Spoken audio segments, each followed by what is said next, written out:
SP into Southampton, and I'm going to see what this bike is like in the city now. So obviously I've done a good old ride and review around nice wide roads, but how does it fare up when you actually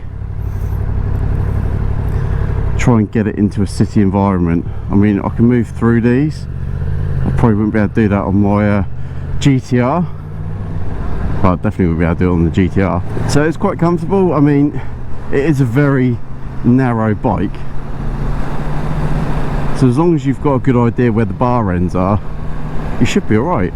The mirrors are up really high, so you've got no issue with like the wind mirrors clipping other vehicles, although you're going to have the same old problem of them being at a similar height to like transit vans and things like that. But car wise, it all looks pretty good on the filtering side. Obviously the further I go into Southampton, it's definitely going to be a lot more filtering. It says 4 or 5 cruise liners in today. It is a very big city for the cruise industry. You got the Queen Victoria over there, if you can see her. She's over there. One thing I have noticed, let's jump over here a bit. So you see there's a bar end there, and there's no bar end on the offside. Yeah, I noticed that yesterday when I got back from my ride. The bar end had worked itself loose and fallen off. So yeah, 16.5 grand bike. Granted, let's face it, it's just a screw. Do the screw up a little bit tighter and it'd been okay. But yeah, I've lost the bloody bar end. My bad. Sorry, Yamaha. I'll tell them in a minute when I bring the bike back to them. So this is what I absolutely love about filming for my YouTube channel. Southampton is always gridlocked. You get 4 cruise liners, maybe 5 cruise liners in at one point, and the city for traffic is horrific. Well, I'm not actually struggling that bad today. Okay, so we've got one, yeah, so I'm in line with that one, and I'm in line with that one. So yeah, if you've got a couple of transits, some little vans, etc., then you were definitely going to have to take a little bit of care filtering through. But with cars, yeah, there's no issue with the MT, absolutely fine. Now I've almost done 100 miles on this bike since I picked it up from Yamaha, and I'll be honest, I'm liking it more and more. I know a few minutes ago in the video I said I couldn't see myself potentially owning this one or owning an MT10-SP. However, I'm really starting to fall in love with this bike. There are little things I think I still would change, like I'm saying, changing the riding mode. That goes without saying. You should be able to change your riding mode whilst you're riding. I really like it. I can see why people choose an MT10. They're brilliant.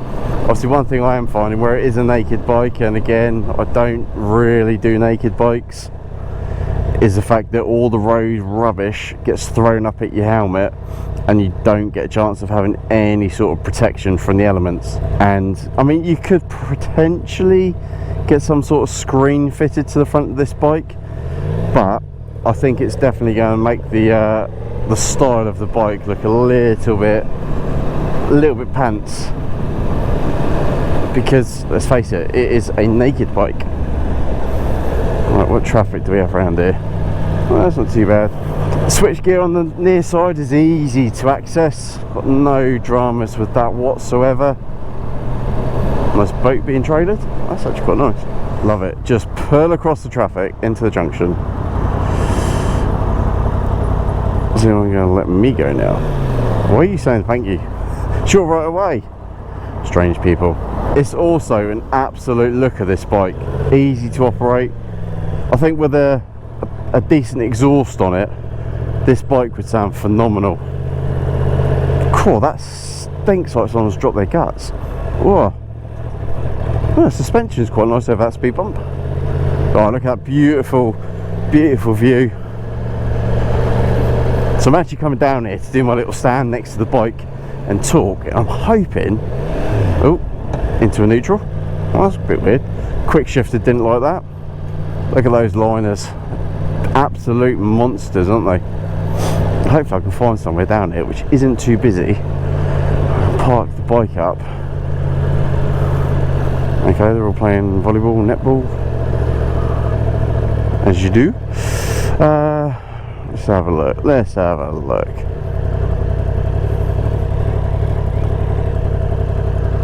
Let's park the bike here. Get a nice photo of it. Wow, that's a very interesting bunch of people doing netball. They're all dressed up like they're going out for a night out. Fair enough. Add this into the photo. So Yamaha MT10-SP with. I do like coming in Southampton. It's got a lot going for it, this city. I mean, look at those cruise liners over there. Absolutely gigantic. In all fairness, the Queen Victoria that's down the far end actually looks really small compared to those two. But yeah, so a whole 24 hours with the MT10, and I've really fallen for. Oh, look at that Suzuki Hayabusa. I've really fallen in love with it. It's just, I never thought I'd gel with a naked bike the way I have with this MT. Yamaha have done really well. It's never been a bike that I've been overly concerned about wanting to ride. Obviously I'll ride anything for this channel, but I am extremely surprised. It's quite well balanced as well. When you come to slow manoeuvres, it's not difficult at all. I'd love to put this on a track and give it a go, see what it's like, picking the pace up a little bit. One thing I have noticed with the throttle though is when you pull away and you're going quite slow. I mean, look at this. Granted, this is quite a wide filtering area, but still nice and easy. The bike judders. It sounds quite clunky. I'm not too sure why that is, but it's not something that would put me off of buying this bike. When you get it moving, it does kind of disappear. The display as well, when you're at night or low light, it actually goes black with white over top. So obviously this is white with black over, which is quite nice for the contrast at night. It's not so bright in your eyes. It works quite well like that. Just like struggled a little bit. It's like it's a bit odd. Now I can't say it's because I'm running low power, because as soon as you get moving, that like juddering vibration just disappears.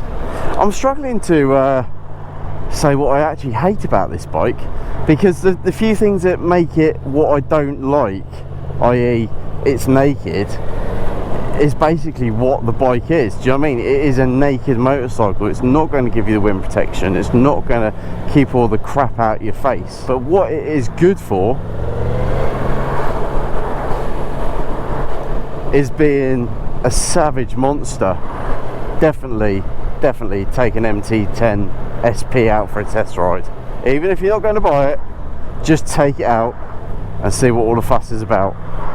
I'm actually looking forward to taking out the Yamaha R1 soon, seeing how different this is compared to that. One thing I am kind of struggling with is the wind mirrors with the visibility. It's just not there compared to what I'm used to. So yeah, you got to just tuck your elbows in a bit, but when you do, there's no problem at all. And if any of you moan that I'm going down the cycle lane, I've actually spoken to the control room at the bridge, and they say they prefer motorcycles to actually use the cycle lane and not go through the toll booth. Motorcycles are free on the bridge. However, they say when motorcycles go through the bridge and sit at the toll booth, sometimes it messes up their system, and obviously it leads to a bit more congestion. So they have said, please use the cycle lane. It's fine by me, and it does give you good visibility riding this bike in traffic. I can see comfortably over the car ahead of me. Obviously if you're a taller person, you really are going to be able to see over the car in front. And I have actually changed the suspension setting to M3. No idea what that is, but just find some bumps. Again, I don't know if it's actually making much of a difference because it still feels pretty firm, but it's not back braking, and I haven't had any aches or pains whilst riding this bike at all. So the seating and the bar position is quite well balanced. If I were to go on a long trip on this bike, I'd potentially look at getting something soft on the seat. That may be a gel insert or some foam padding, just something, because like I said, I've done 96 miles so far on this bike and it's not caused me any issues, but I can feel that after a good several hours in the seat on a long ride, it would get difficult. Now this is a bike, obviously it's a litre bike, it's going to be able to take you as far as you want to go, but comfortably long distance on motorways, highways, freeways, whatever you want to call them, I think it would get quite tiresome because of the lack of wind protection.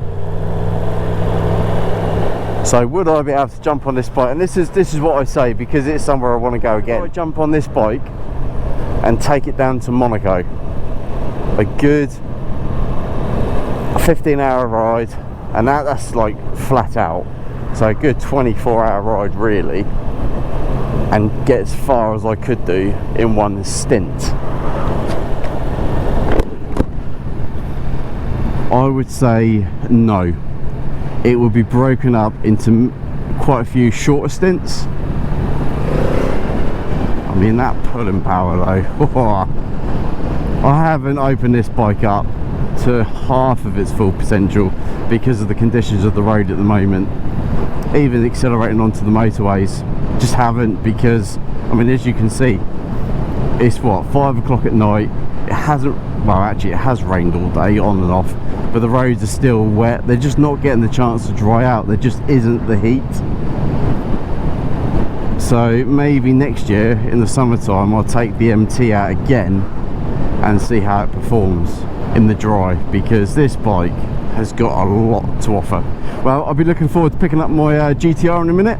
It's had its service, 8,000 mile service, fresh oil, fresh shaft oil, health check.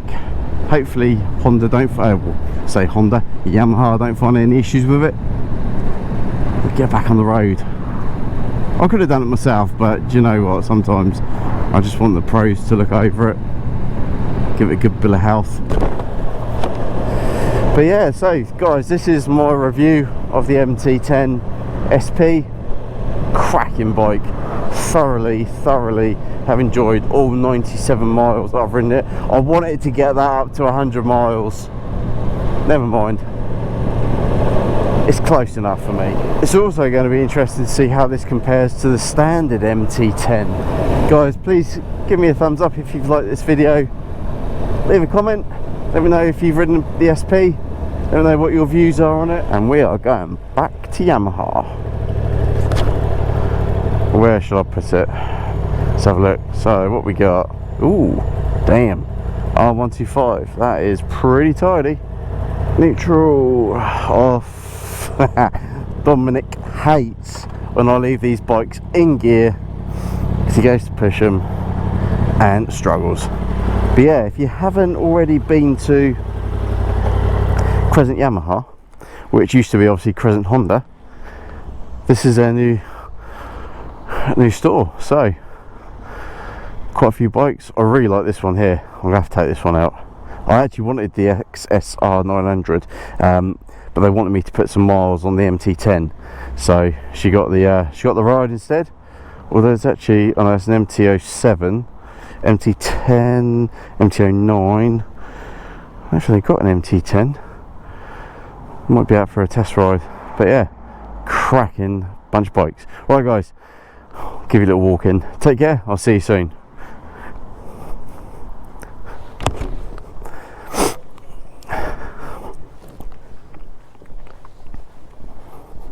You alright?